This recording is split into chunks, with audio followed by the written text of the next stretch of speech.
በስመ አብ ወወልድ ወመንፈስ ቅዱስ አሐዱ አምላክ አሜን። የእግዚአብሔር ቤተሰቦች፣ የድንግል ማርያም ወዳጆች በስመ ሥላሴ እንደምናላችሁ። ይህ ባህረ ጥበባት ቴሌቪዥን ነው። ባህረ ጥበባት ቴሌቪዥን በዋሽንግተን ዲሲና አካባቢው የጽርሐ ጽዮን መንፈስ ቅዱስ ቤተክርስቲያንና የምዕራፈ ቅዱሳን ቅድስት አርሴማ ገዳም የተዘጋጀ የሚቀርብላችሁ ሳምንታዊ መርሃ ግብራችን ነው።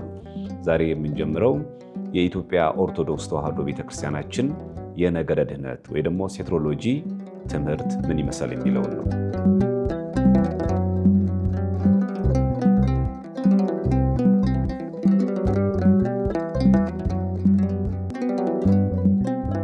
በኦርቶዶክሳዊት ተዋሕዶ ቤተክርስቲያናችን ነገረ ድኅነት የትምህርቷ ማዕከል ነው። ስርዓተ አምልኳ በሙሉ የሚያጠነጥነው ነገረ ድኅነት ላይ ነው። ከቤት ተነስተን ቤተክርስቲያን ስንሄድ ለመዳን ነው። ቤተክርስቲያን ስንሳለም ለመዳን ነው። ገብተን ኪዳን ስናደርስ ለመዳን ነው። ቅዳሴ ስናስቀድስም ለመዳን ነው። ማህሌት ቢቆም፣ ሰዓታት ቢቆም፣ ጉባኤያት ቢከናወኑ እነዚህ ሁሉ የመዳን አካል ናቸው ማለት ነው።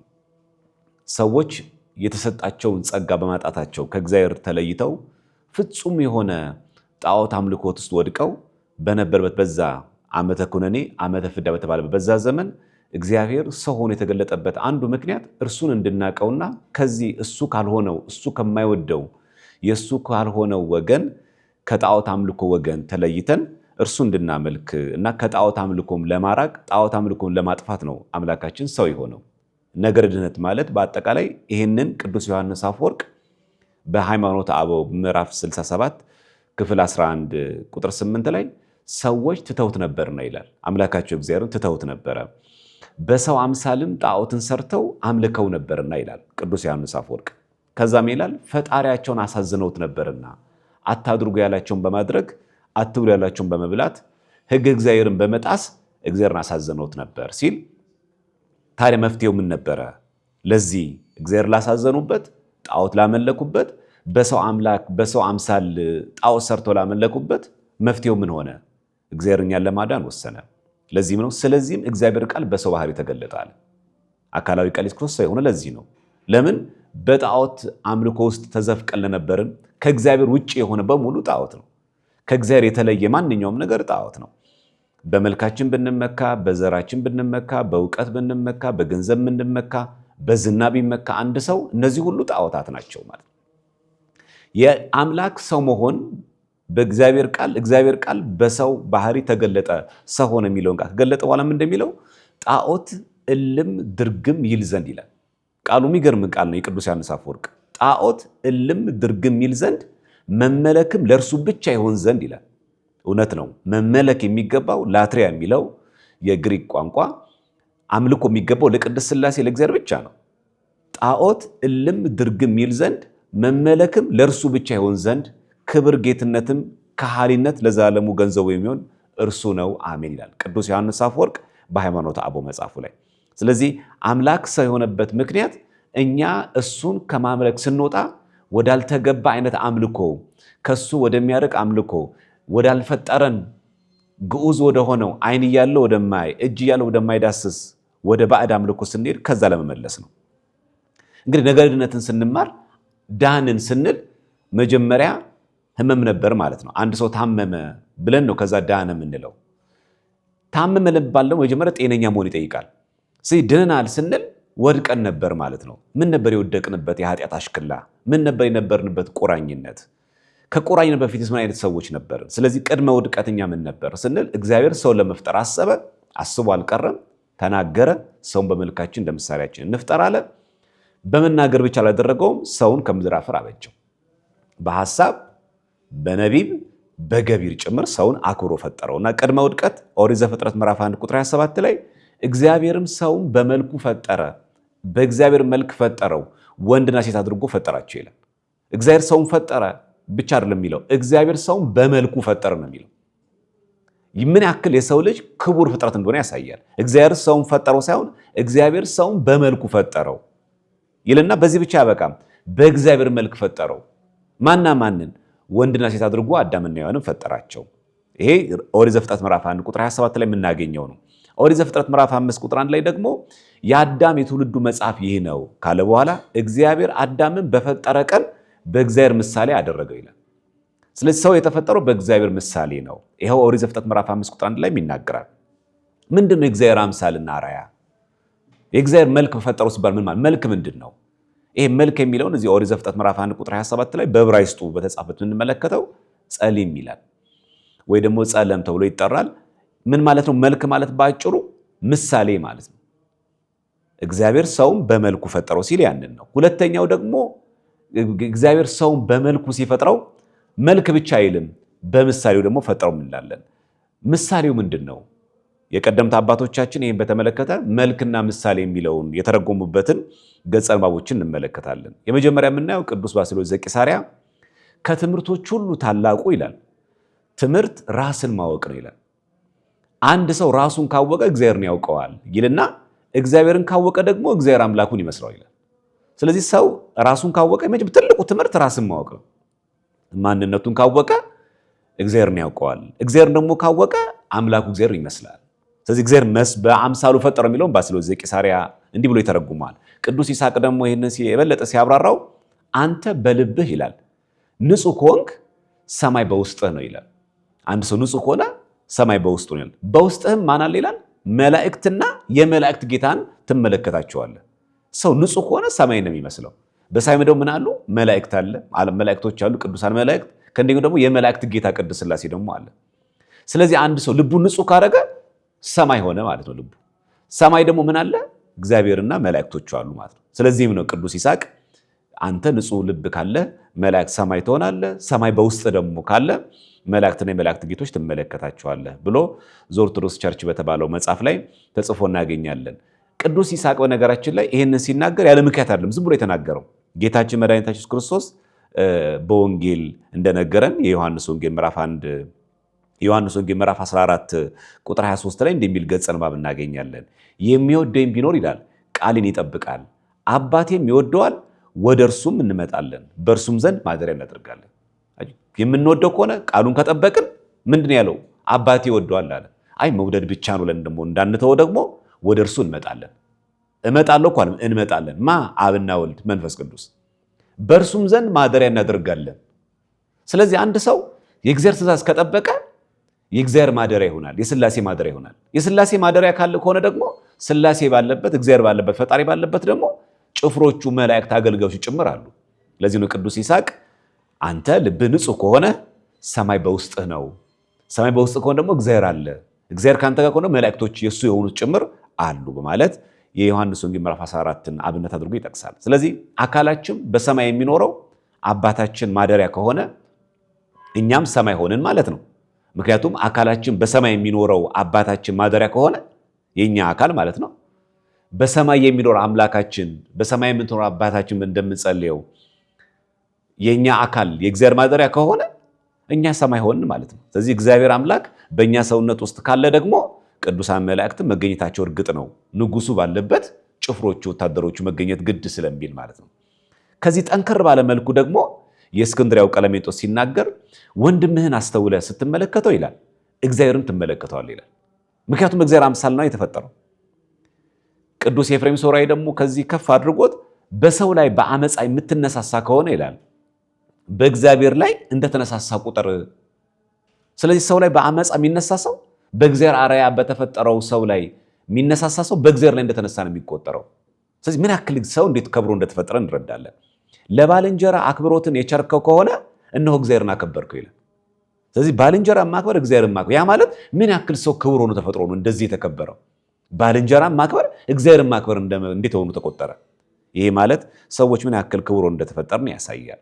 ስለዚህ አበው ሰው ገና ሲፈጠር በጸጋ አምላክ እንደሆነ ተደርጎ መፈጠሩን ይናገራሉ። ቅዱስ ኤፍሬም ሶርያዊ ይህንን ሲያጠነክረው ጌታ ሆይ ሰዓሊ ይላል ቀለማትን አዋህዶ ስዕልን እንዲስል። ያው እንደምታውቁት ስዕል ሲሳል ሰዓሊው እንደሚያደርገው ቀለማትን አዋህዶ ነው የሚስለው። አንተም ይላል እግዚአብሔርን አርአያህንና አምሳልህን እንዲመስሉ ሁለቱን አካላት አዋህደህ አንድ አካል በማድረግ በራስ መልክ ፈጠርካቸው ይልና ወደ ራስህ አርአያ ተመለከትክ፣ የራስን አርአያና አምሳል በእጆች ሳልክ። እግዚአብሔር ማድረግ ሳለን ማለት ነው። እኛ የእግዚአብሔር ስዕሎች ነን እኛ ማለት ባጭሩ በቅዱስ ኤፍሬም ሶርያዊ አነጋገር። ከዛም ይላል ጌታ ሆይ የሳልከውን ስዕል አንተው ሰው በመሆን ገለጥክልን ይላል። ራስ ሰው ሆነ አንተን የሳልከን። ስለዚህ ሰው የእግዚአብሔር ስዕል ነው። ማንም ሰው ደግሞ ስዕሉን ሲንቁበት አይወድም። በጣም ለፍቶበት ከብዙ ቀለማት አዋህዶ የሳለውን ስዕል ሰው ሲያከብሩለት ይወዳል። እንግዲህ ሰው እንኳን እንደሚያደርግ ከሆነ እኛ ደግሞ በአርአያ ሥላሴ የተፈጠርን እኛ ሰዎች ደግሞ የእግዚአብሔር ስዕሎች ነን ይለናል ቅዱስ ኤፍሬም ሶርያዊ። ስለዚህ ይሄንን መናቅ እግዚአብሔርን መናቅ ነው። ስለዚህ አንተ ራስህ ሰው የሆንከው ይሄንን የሳልከውን ስዕል አንተው ሰው በመሆን ገለጥክልን፣ አርአያ ገብር ነሳ ለማለት ነው። ስለዚህ በእግዚአብሔር መልክና ምሳሌ የተፈጠረ ስንል የጸጋ ዕውቀት የተሰጠው ክፉን ከበጎ መለየት የሚችል ፍጡር መሆኑ የሰው ልጅ ያስረዳል። ቅዱስ ያዕቆብ ዘስሩግ ደግሞ ሰው ገና ከአፈጣጠሩ ገና ሲፈጠር ራሱ በእግዚአብሔር መልክና አምሳል መፈጠሩን ሲያስረዳ በአዳምና በሔዋን አስቀድሞ ያሳየን ምሳሌ ይፈጸም ዘንድ ይላል። የሙሽራው ጎን በጦር ተወጋ ይላል። ከጎኑም ቤተክርስቲያን በፈሰው ደሙ መሰረታት። ለምን? ያው በደሙ የዋጃት ቤተክርስቲያን ስለሆነች የሐዋርያት ሥራ ምዕራፍ 20 ቁጥር 28 ላይ የምናገኘው። እግዚአብሔር ይህንን ባወቀ አዳምና ሔዋንን በብቸኛ ልጁ አርአያና አምሳል ፈጠራቸው ይላል።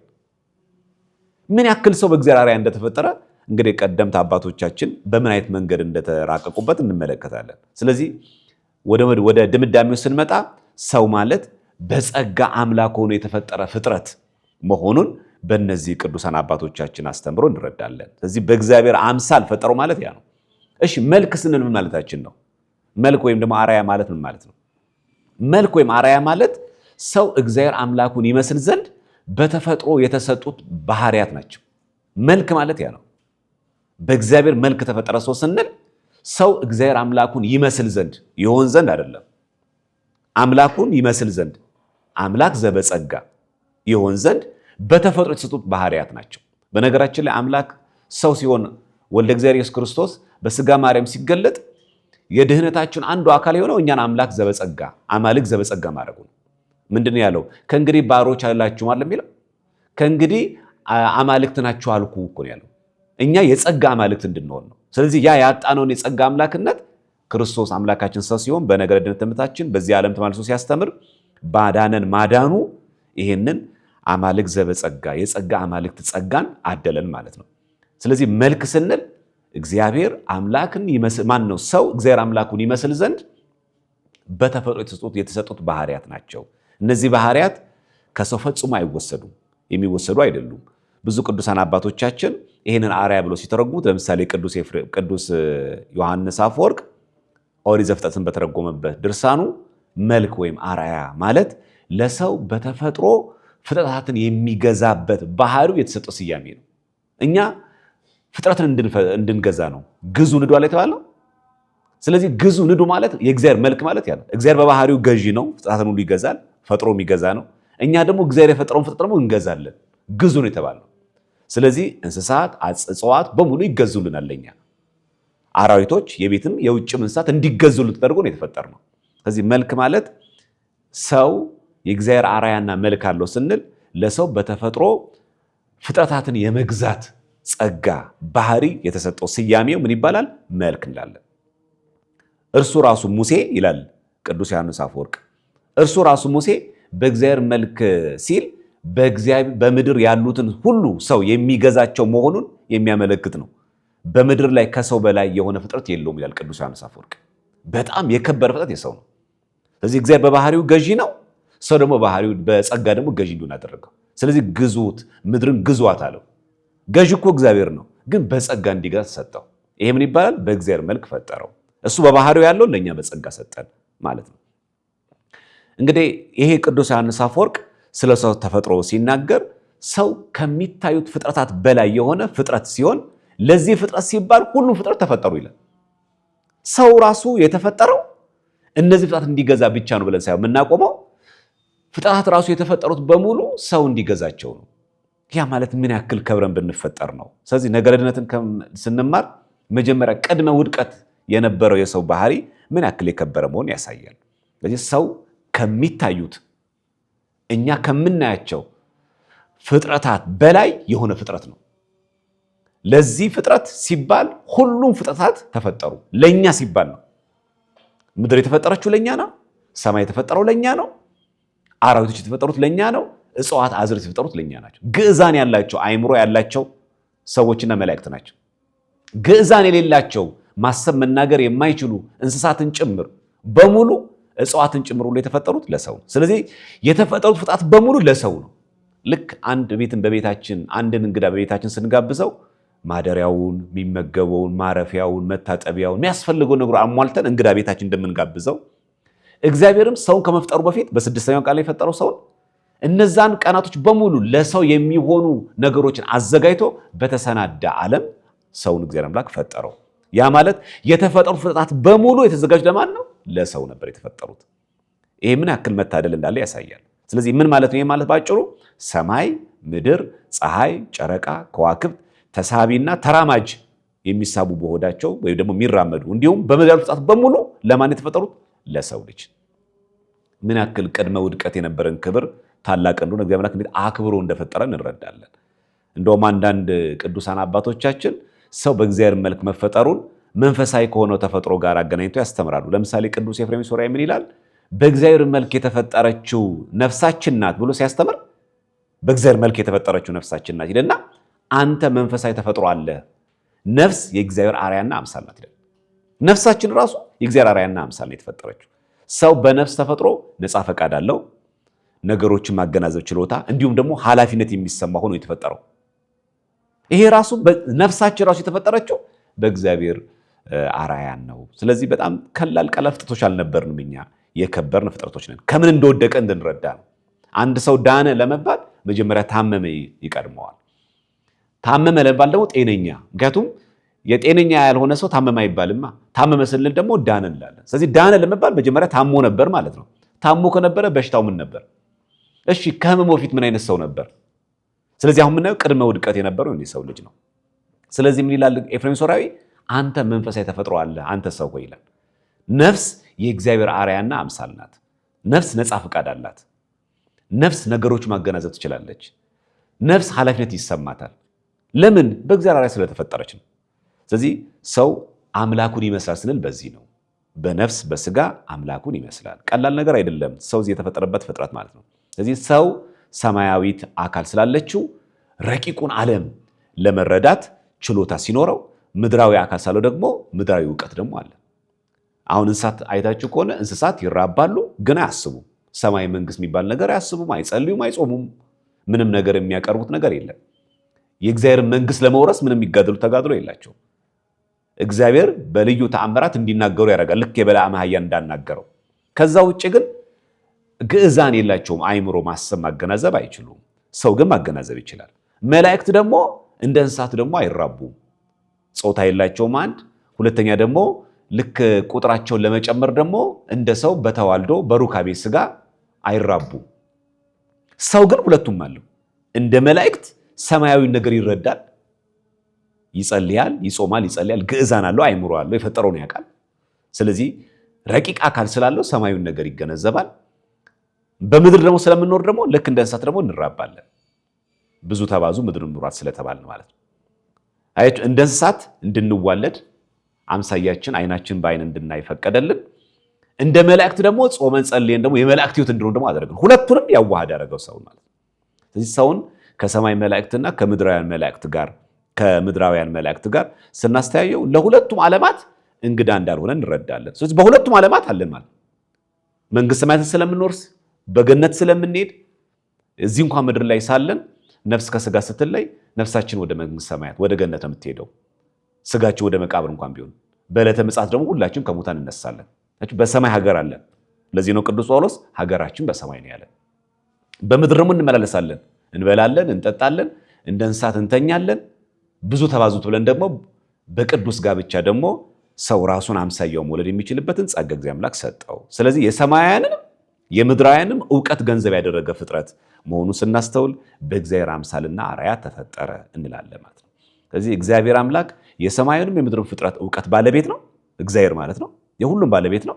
ሰው ደግሞ በጸጋ ለሰማያን መላእክት ለምድራውያን ፍጥረታት እውቀት አይነት እንኳን ሰው ልክ እንደ እግዚአብሔር ባይኖረውም ቅሉ በጸጋ ግን የተወሰነ እውቀት እንድናውቅ እግዚአብሔር አምላክ ፈጥሮናል ማለት ነው። ስለዚህ ከዚህ ተነስተን ሰው በሁለቱ ዓለማት እኩል የመኖር ተፈጥሮ እንዳለው እናስተውላለን። አሁን ኤልያስና ሄኖክ የት ነው ያሉት? በብሔራውያን በሰማይ ከምድር ከፍ ብላ ባለች።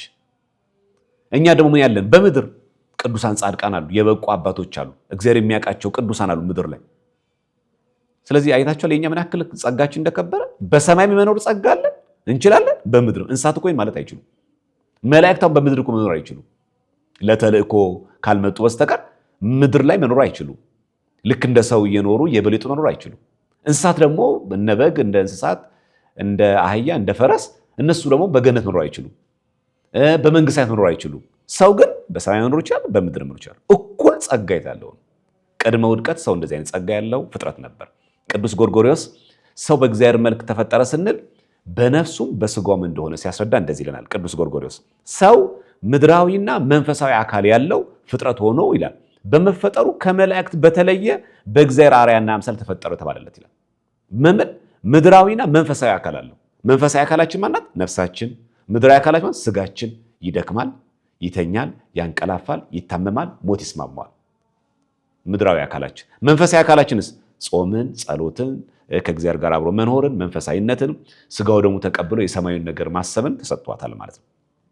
በነፍስም በስጋም ነው በእግዚአብሔር አርአያና አምሳል ተፈጠር ስንል ይላል ቅዱስ ጎርጎርዮስ። ሰው ምድራዊ ተፈጥሮ ባይኖረው ኖሮ ይላል በእግዚአብሔር አርአያ ተፈጠረ ባላልነው ነበረ። ስለዚህ ሰው በምድራዊ ተፈጥሮ የእግዚአብሔር መልክ ይዟል ይላል። በምድራዊ ተፈጥሮ ምክንያቱም እግዚአብሔር ምድረ ፍጥረትን በሙሉ ይገዛል። በባህሪው ገዢ ነው። ሁሉም ፍጥረት ለሱ ይገዛል። ምድሩም፣ ሰማዩም፣ ውሃውም፣ መሬቱም፣ የብሱም፣ እንስሳት፣ አራዊት በሙሉ እጻት ሁሉ ይገዙለታል። ሰውስ በጸጋ ይገዛል። ይሄው ምድር የሚያስተዳድረው ማን ነው?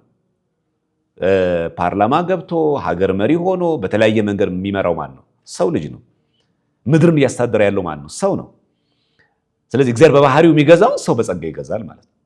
በእግዚአብሔር አምሳልና አርአያ ማለት ይሄንን ነው። ምሳሌ ስንል ማለታችን ነው። በእግዚአብሔር ምሳሌ ወይ ደግሞ አምሳል ተፈጠረ ስንል ደግሞ የበለጠ ስናብራራው ማለት ነው። ቅዱስ ዮሐንስ አፈወርቅ እኛ የሰው ልጆች በእግዚአብሔር መልክ ወይ ደግሞ አርአያ መፈጠራችን ዓላማው እግዚአብሔርን እንደ ችሎታችን መጠን እርሱ መስለን እንድንመላለስ ነው። በእግዚአብሔር አምሳል ማለት በተቻለ መጠን እሱ እንድንመስለው ነው የሚፈልገው፣ እሱን ነው። ከዚህ ተነስተን ምሳሌ ወይ ደግሞ አምሳል ስንል በተፈጥሮ የተሰጠንን ዕውቀት ተጠቅመን በተግባር እርሱን የምንመስልበት ሂደት እርሱ ምሳሌ ወይም ደግሞ አምሳል ይባላል። በተፈጥሮ የተሰጠን ጸጋ አለ፣ ዕውቀት አለ የተሰጠን የምናገነዝበት። በሱ ተጠቅመን በተግባር ያ ማለት የተሰጠንን ዕውቀት ላልተገባ ዓላማ ሳንጠቀመው በሚገባ ከተጠቀምንበት እርሱን የምንመስልበት ሂደት አለው። ስለዚህ እግዚአብሔር በባህሪው ፍቅር ነው፣ እናውቃለን። እግዚአብሔር በባህሪው ፍቅር ነው፣ ትሁትና የዋህ ነው፣ ቅን ፈራጅ ነው፣ ጻድቅ ነው፣ ርኅሩህ ነው፣ መሐሪ ነው፣ ታጋሽ ነው። እነዚህ ባህሪያት ሁሉ ለእኛ ተሰጥተውናል። ሰው የፍቅር ሰው መሆን አይችልም? ይችላል። ትሁት መሆን አንችልም? የዋህ መሆን አንችልም?